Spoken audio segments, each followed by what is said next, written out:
How are you? I think you are well by the grace of Almighty. Welcome to my channel. আজকের লেসনটা তোমাদের অষ্টম শ্রেণীর নতুন ইংরেজি বইয়ের এক্সপিরিয়েন্স 7.3.2। তুমি যদি আগের লেসনগুলো না দেখে থাকো তাহলে ওই আই বাটনে ক্লিক করে প্লেলিস্টে গিয়ে দেখে আসতে পারো। কি বললো আমরা দেখি, read the story in activity 8.3.1। এখানে 8 হবে না, এখানে 7 হবে। ভুলে 8 লিখছেন। In groups or pairs, discuss the reason to use the particular verb forms of the sentences in the given table. Later, write them in the appropriate column. If needed, take help from your teacher, classmates, books, and from online resources.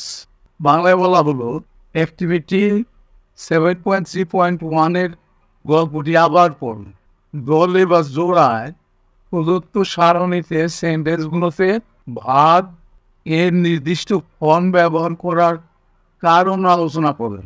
পরে সেগুলোকে যথাযথ কলামে লেখো। প্রয়োজন হলে শিক্ষক, সহপাঠী, বই এবং অনলাইনের মাধ্যমে সাহায্য নিতে পারো। One is done for you. মজন্য একটা পড়ে দেওয়া হল। আমরা টেবিলটা দেখি। টেবিলের মধ্যে প্রথম কলামের একটা আছে সেন্টেন্স। এখানে সেন্টেন্সটা নিতে হবে। এরপরে ফর্ম অফ ভার্বের ফর্মটা। এরপর আছে the reason to use this particular form of ভার্বের এই ফর্মটা ব্যবহার করার কারণ। প্রথম সেন্টেন্সটা দেখি আমরা, all the members of the club have been collecting these items for about a month. ক্লাবের সকল সদস্য প্রায় 1 মাস ধরে এসব জিনিস সংগ্রহ করছে। এখানে ভার্বের ফর্মটা হলো have been collecting। কেন এই ফর্মটা ব্যবহার করা হলো? The collection started before and continuous at the present time.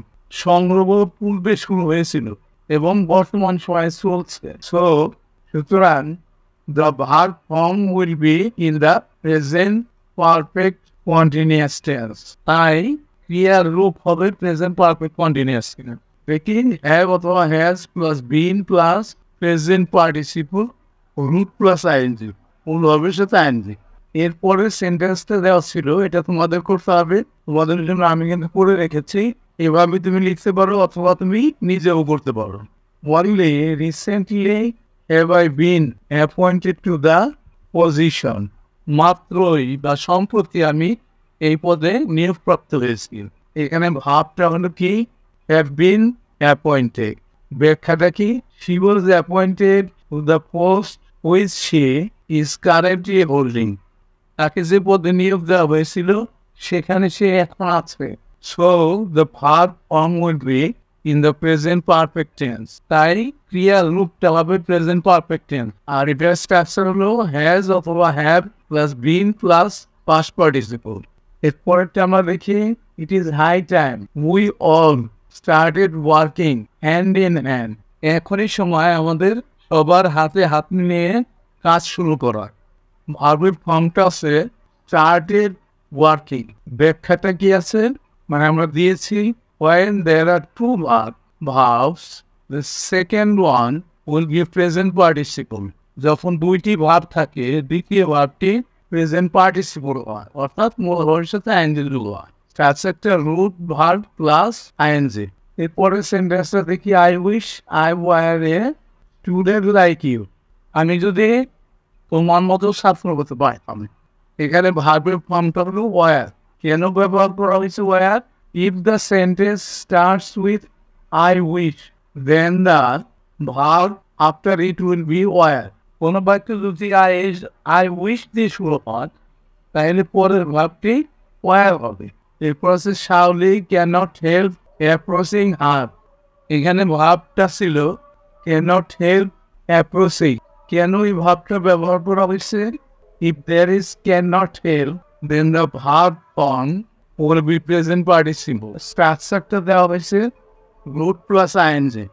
যখন ক্যানট হেল্প থাকে তখন ভার্বের ফর্ম প্রেজেন্ট পার্টিসিপল হয়। স্ট্রাকচারটা দেওয়া হয়েছে রুট প্লাস আইএনজি। এরপরের সেন্টেন্সটা now Shaoli is wandering around the school campus. এখন শাওলি বিদ্যালয় ক্যাম্পাসে ঘুরে বেড়াচ্ছে। এখানে ভার্বের ফর্মটা আছে ইজ ওয়ান্ডারিং। কেন এটা ব্যবহার করা হচ্ছে? As the activity is happening at present. ক্লাসটি যেহেতু বর্তমানে ঘটছে, so the verb form will be in the present continuous tense. তাই ভার্বের রূপ হবে প্রেজেন্ট কন্টিনিউয়াস টেন্স, যেটা স্ট্রাকচার হলো am is are plus root verb plus ING. এরপরে আছে there have been a great deal of discussion before the plan was finalised.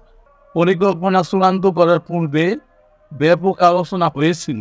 এখানে ভার্বের ফর্মটা had been plus before plus finalise. এই ফর্মটা কেন ব্যবহার করা হয়েছে? Discussion was done before finalising the plan.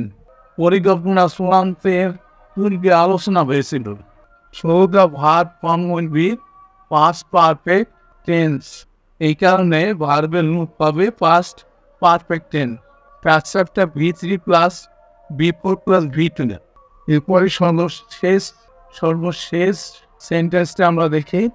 There are many booths set up by students and teachers from all sections. সকল শাখার শিক্ষার্থী ও শিক্ষকবৃন্দু অনেক বুথ স্থাপন করেছে। এখানে আছে আর ফর্মটা আছে আর সেট আপ। কেন এই ফর্মটা ব্যবহার করা হয়েছে?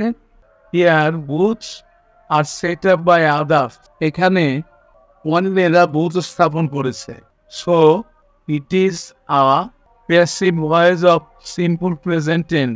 তাই এটি সিম্পল প্রেজেন্ট টেন্সের প্যাসিভ ভয়েস। এস যেহেতু booths do not set up automatically, বুথগুলো নিজে নিজে তৈরি হতে পারে না। স্ট্রাকচারটা আছে am is are plus past participle. Am is are এবং তারপরে ভার্বের ভিসি পাস্ট পার্টিসিপল ফর্ম। সেই সাথেই কিন্তু আজকের লেসনটা শেষ হয়ে গেল। অবশ্যই তোমরা পরবর্তী লেসন দেখবা। See you next.